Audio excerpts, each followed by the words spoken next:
Well, everybody, are you having as much fun as I am? Welcome to the Moohead Radio halftime show with the score 10-3. The Ratbirds ahead. The Colts ahead. The Browns, well, in a way, are ahead. I hope you're enjoying this game. I'm not sure that there's much to enjoy, but I do want to say a few things. And it's bad decision making that kills this organization. And let me give you an example. All right. When you decide you're going to bring Judkins onto and be activating him, and you get Larvadane and you send him away to the practice squad, and you're going to let a guy like Isaiah Bond, who first of all, you're relying on DeAndre Carter to stay healthy, which he cannot do, and he's a has-been. He's somebody who's not going to make any difference for you. And if you don't have anybody better than Isaiah Bond to catch punts, you're in deep shit. Because the way that I look at this is, well, he's going to fumble before the end of the game. He has no confidence back there. None whatsoever. You can't get rid of qualified players to your practice squad. Well, we don't need a wide receiver because, we chose Isaiah Bond over Larvadane. What has Isaiah Bond done? Somebody explain this to me. Like it's some kind of a rational decision? I don't get it. So that's the first thing. There's so many things that I don't understand about the team and about the decisions that are made by the team. At any rate, let's look at some positive things that are happening. One, Mason Graham is doing a nice job up front, and he's doing a much nicer job than he did in week one. Number two, I know what I was going to say that doesn't make any sense to me. Why is your last block of defense against a block punt Ronnie fucking Hickman? My God, did you see him get trucked? He didn't even try to stand up and stop the guy. He just went to the ground. Why is he on special teams if that's what his approach is? Makes no sense. No sense whatsoever.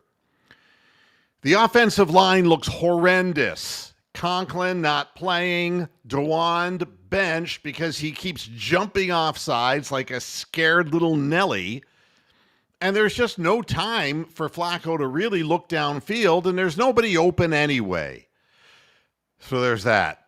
On the plus side of things, I'm not going to say that any of the running game looks for shite just because the offensive line can't block. On the wide receiving, Njoku made a nice catch and run. And that's the extent of the passing game. Flacco, for everything that he has, he can't get wide receivers open. And a few of the plays that they were showing back what the quarterback sees, the receivers run their pattern and they stop and turn and look back at the quarterback. That's the last thing that they want people to do. I don't get it. I watched the one play where he got sacked and it was like, they all just stop. They're not trying to move and get open and find a crease or to do anything. They're just standing there saying, well, I ran my pattern and I guess they covered it. We're done.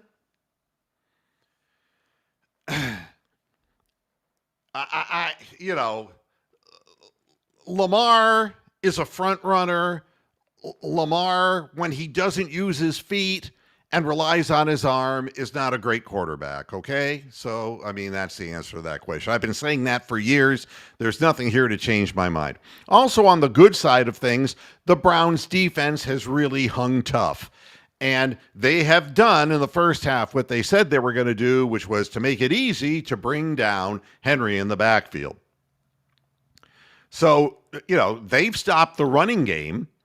And I'm surprised that the Ravens haven't, to loosen things up, used Lamar Jackson's legs. I'm very surprised that they're not running anything to the outside like he's going to roll out to his left or his right and then take off, or even a designed quarterback run. We haven't seen that at all today, and I think that's a surprise.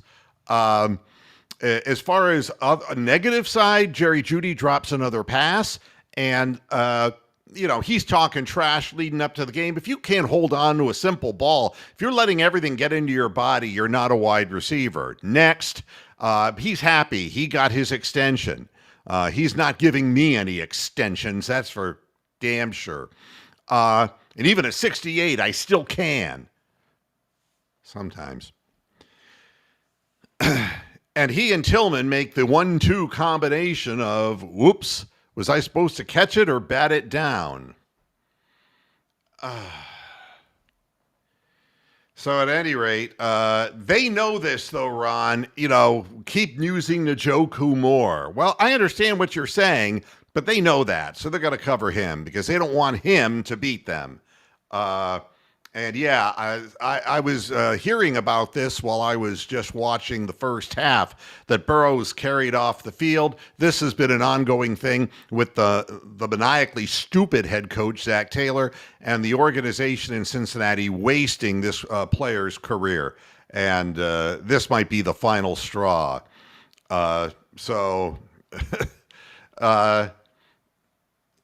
This is what really makes me just shake my big cow head. And why is it?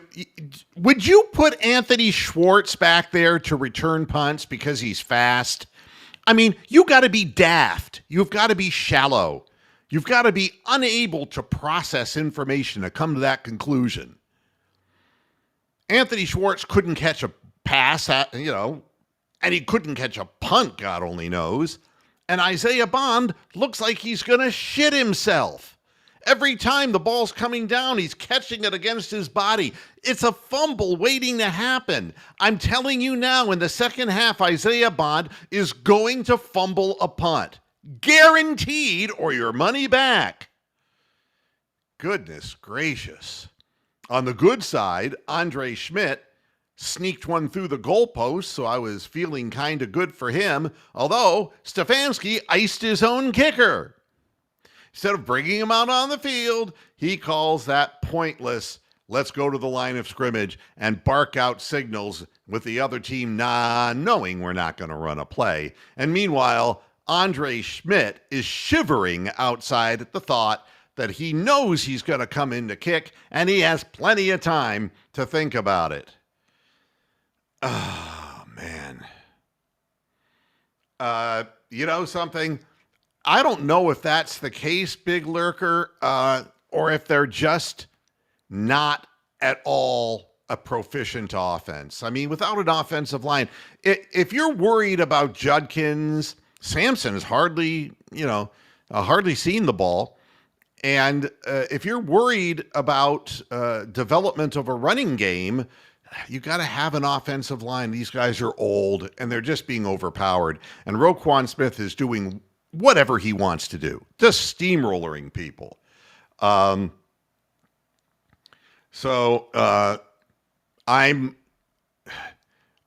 don't know what else to say about this, except the Ravens should know after one half of football that if they get one more score, they can just bring the house at Flacco. They're not going to have to worry about any big plays or anything like that with the Browns' offensive line. You have to see for yourself, and they've seen in the first half. And the Browns are within one touchdown, and the defense has done what it's supposed to do, a blocked punt where Ronnie Hickman played like a little scared mouse, and it's 10-3. So, it's true. You got nothing to lose by playing the rooks because the veterans are not doing well. They're just not that talented or skilled. So, you go with you're rebuilding. Let's be honest. I mean, everybody doesn't want to use the R word. But the Browns are rebuilding, and you're seeing more and more of the young players getting more and more playing time. But they're so far away from being even half of a football team.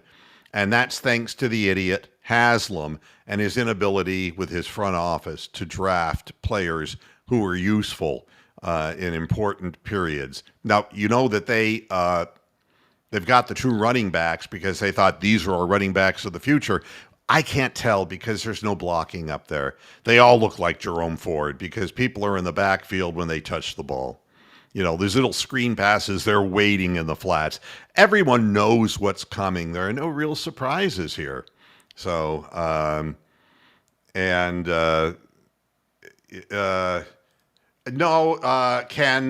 the scout team, the second, third, and fourth, Zappy and Shadur and Gabriel, all were taking turns with the scout team. So don't let more of this media stuff get in your way. That is the truth. And, well, that's the thing. You can't rebuild, now can you, if you don't know how to draft. So base player is saying, we will win. No, I guarantee you we will not win, okay? So you rush over and place your bet that the Browns will win. Watch your money fly out of your account. Yeah, that's exactly right. They're booing Arch Manning in Texas now, right? They're booing him. He's not even he's having trouble beating lousy teams. Yeah.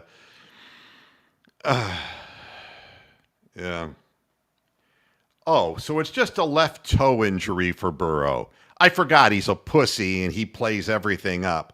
Well, he'll have time to dye his hair. Well, everybody, it's time for the second half to begin, and I know that you're waiting for it with bated breath. The whole game will be determined by what happens on this first drive. And if the Ravens come out and assert themselves with a running Lamar Jackson, it will be 17-3 in a heartbeat. Let's go over it and find out what's happening. I'll be back right after the game. Until then, go Young Browns.